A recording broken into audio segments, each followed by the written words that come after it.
Assalamualaikum warahmatullahi wabarakatuh. Apa kabar semuanya? Sehat? Alhamdulillah. Semoga kita semuanya tetap dalam keadaan sehat, tetap dalam keadaan uh, diberikan Allah kenikmatan-kenikmatan yang luar biasa.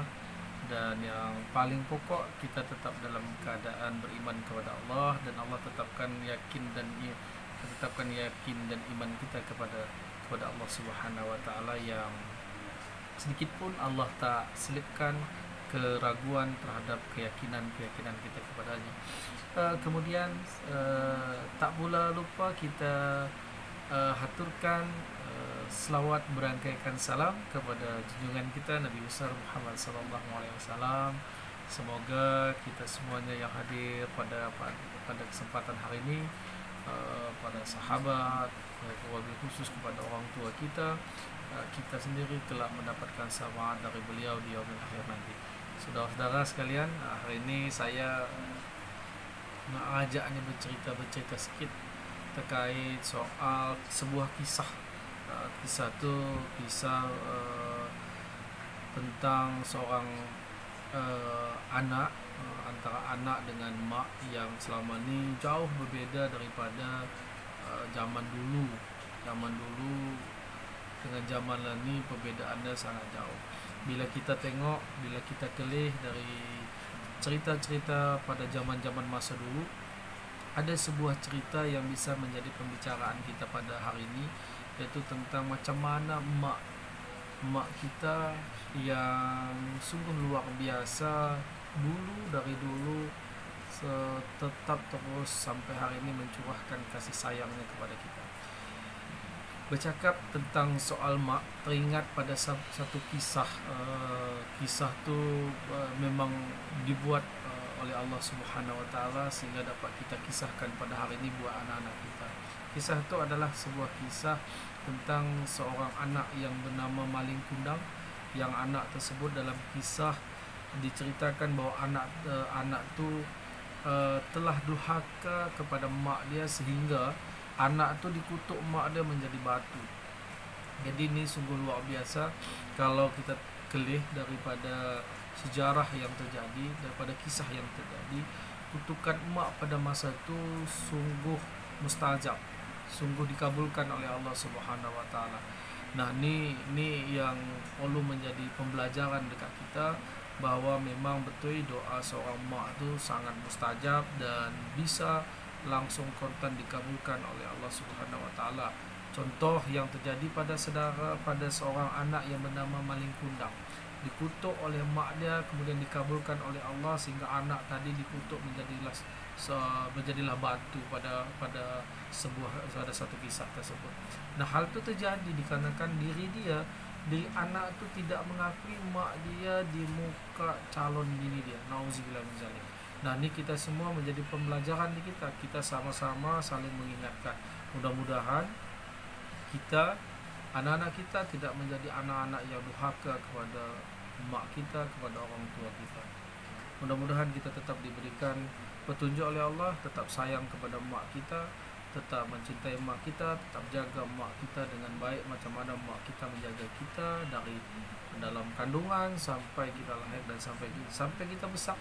Tengah lani pun mak kita tetap masih sayang, tetap masih bagi perhatian lebih kepada kita. Subhanallah, sungguh besar kemuliaan kepada mak kita. Mudah-mudahan mak kita, orang tua kita tetap berada dalam lindungan Allah Subhanahu wa taala. Namun sayangnya pada zaman ini tak pernah lagi kita jumpakan kisah yang semacam tu.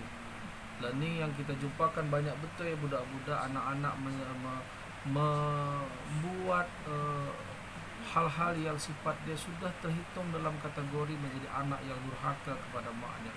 Kalau dulu anak-anak tu betul-betul bisa menjadi batu karena kutukan mak, tapi lah ni anak-anak tu tidak merasakan spontan akibat daripada durhaka kepada mak, tapi pada akhirnya Allah akan tunjukkan pada akhir kalam seorang anak, ketika anak itu durhaka kepada maknya, susah nak mati.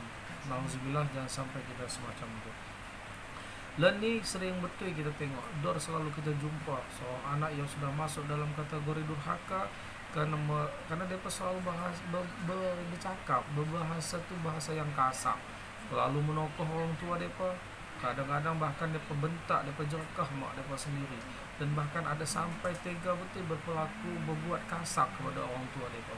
Nah, ini memang mencerminkan anak-anak yang sungguh durhaka. Saya mengajak kita semua untuk bisa dapat memberikan banyak pandangan-pandangan kepada anak-anak kita. Jangan sampai anak-anak kita termasuk kepada anak-anak yang tergolong kepada anak-anak yang durhaka. Padahal emak kita tuh betul-betul dengan ikhlas dia merawat kita, menjaga kita, menyayangi kita sungguh luar biasa. Bahkan dia sayang kepada kita lebih dia sayang kepada anak daripada diri dia sendiri. Dari dalam kandungan kita dia jaga, dia tahan rasa sakit 1 bulan 2 bulan, dia tahan rasa sakit. Tapi lama rasa sakit itu terobati ketika dia lus perut dia dengar, dia pegang perut dia, ditenang-tenang anak. Rasa sakit tadi terobati oleh tendangan anak. Rasa bahagia dia dengan dia elus tendangan anak yang menendang perut dia, padahal itu sakit. Mak kita juga ikhlas betul, sungguh luar biasa. Mak kita ikhlas melahirkan kita, bahkan dia ikhlas menyusui kita, dan bahkan juga mak kita merawat kita sampai kita waktu kita masih lemah pun, masih tak bisa berbuat apapun. Mak kita merawat kita dengan penuh kasih dan sayang. Ini yang luar biasa nih, seorang emak nih, seorang orang tua nih yang tidak ada balasan, tidak ada tandingan dari apapun, tak ada duanya. Apa yang kita punya kalau nak kita gantikan, nak kita bayar, tak akan pernah terbayar rasa kasih sayang seorang emak.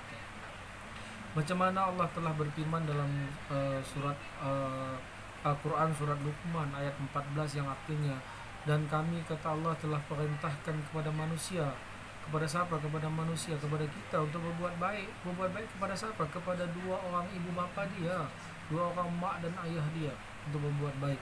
Kemudian ibunya telah mengandung dia, ibu dia telah mengandung dia dalam keadaan lemah yang bertambah-tambah.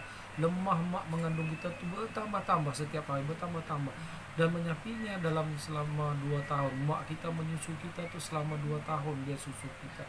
Bersyukurlah kepada aku, kata Allah, dan kepada kedua orang tua, kedua ibu dan bapakmu, kata Allah, hanya kepadakulah kembalimu. Ini kata Allah dalam Quran surat Luqman. Nah, jelas bahwa mak kita penuh dengan pengorbanan, menyusu kita, merawat kita, menjaga kita.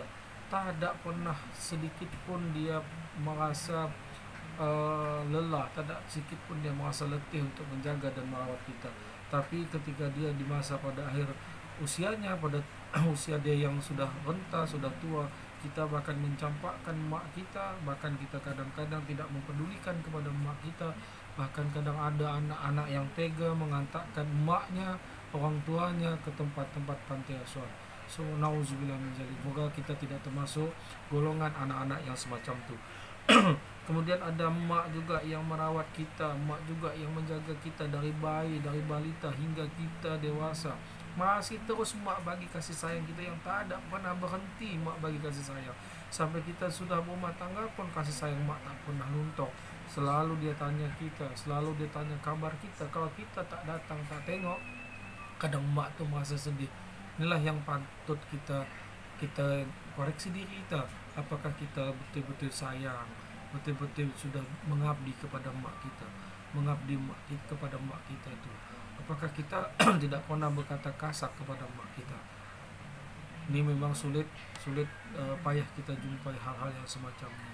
Maka saya mengajak kita semua bisa untuk berusaha sekuat tenaga kita untuk menanamkan rasa cinta dan sayang anak-anak kepada orang tuanya.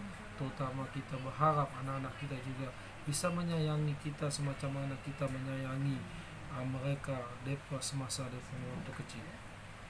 Dahulu pada zaman Rasulullah Sallallahu Alaihi Wasallam, ada seorang sahabat bertanya kepada Rasulullah, ya Rasulullah, siapa yang paling berhak memperoleh pelayanan dan persahabatanku? Kata sahabat kepada Rasulullah. Kemudian Rasulullah Sallallahu Alaihi Wasallam menjawab pertanyaan sahabat. Apa kata Rasulullah? Makmu, kata Rasulullah. Kemudian Rasulullah katakan lagi makmu. Baru yang kemudian Rasulullah katakan ayahmu. Kemudian baru Rasulullah katakan lagi kepadamu, baru kepada lebih dekat kepadamu. Kemudian Rasulullah katakan lagi yang lebih dekat kepadamu. Artinya mak dulu, yang berhak memperoleh pelayanan kita, menjadi persahabatan persahabatan kita yang lebih kuat antara kita dengan mak kita, kepada ayah kita, kepada orang-orang yang lekat dengan kita, siapa yang dekat sama kita, termasuklah anak kita, istri kita, bini kita dan sebagainya, teman dekat dan sebagainya. Barulah yang lain-lain. Dia Rasulullah sendiri yang bercakap semacam itu. Dan di antara keajaiban syariat Islam itu adalah bahwa Islam itu dia memang memerintahkan kita, menyuruh kita untuk berbuat baik kepada mak. Ini memang betul-betul syariat Islam, meskipun ingat, meskipun ini dalam syariat Islam, meskipun mak kita itu dalam keadaan musyrik, maka tetap kita sebagai anak harus berbuat baik kepada mak kita, kepada orang tua kita. Bagaimana yang ditanyakan oleh Asma binti Abu Bakar kepada Rasulullah ketika itu. Asma binti Abu Bakar bertanya kepada Rasulullah SAW tentang hubungan dia dengan mak dia yang musyrik. Apa kata Rasulullah? Maka Rasulullah bersabda ketika itu, berkata kepada beliau, iya kata Rasulullah, iya, tetaplah kamu menyambung silaturahmi dengan makmu, dengan ibumu, kata Rasulullah SAW dalam hadis riwayat muttafaqun alaihi. Di antara perhatian Islam, ya, ini perlu juga kita bercerita. Saya bercerita ini hanya memberikan sebuah kata-kata mutiara, pesan-pesan mutiara. Di antara perhatian Islam terhadap seorang emak dan haknya serta perasaan bahwa Islam telah betul-betul menjadikan emak itu, meski emak itu dicerai, itu lebih berhak untuk merawat anak dia yang lebih baik daripada seorang ayah. Bukan tanggung dalam Islam mengajarkan tentang bagaimana emak, meski dia bercerai, tapi Islam mengajarkan emak lebih berhak untuk merawat, menjaga anak-anak daripada seorang ayah.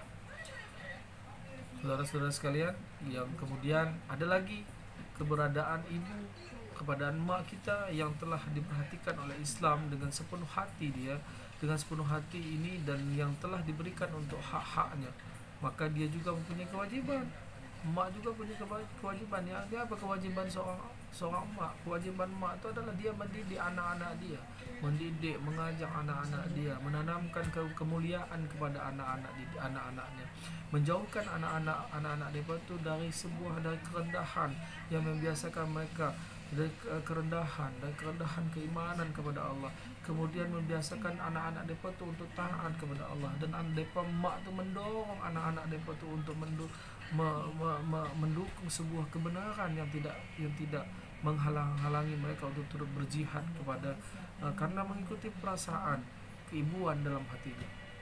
Luar biasa seorang mak. Kita tak bisa kita gantikan, tak bisa kita balas pengorbanan seorang mak, meskipun memang kadang-kadang tanpa kita sadari, tanpa kita pahami bahwa kadang-kadang kita selalu membuat hati seorang emak, seorang ayah, seorang orang tua kita tersedik sehingga dapat menimbulkan tetesan air mata. Ini sangat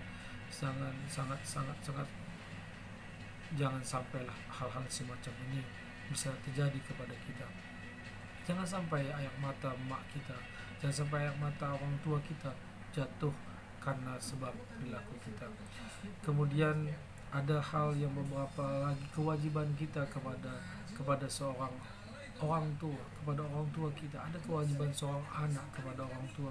Yang pertama, kewajiban kita sebagai anak kepada orang tua kita adalah taat dan berbakti kepada kedua orang tua kita.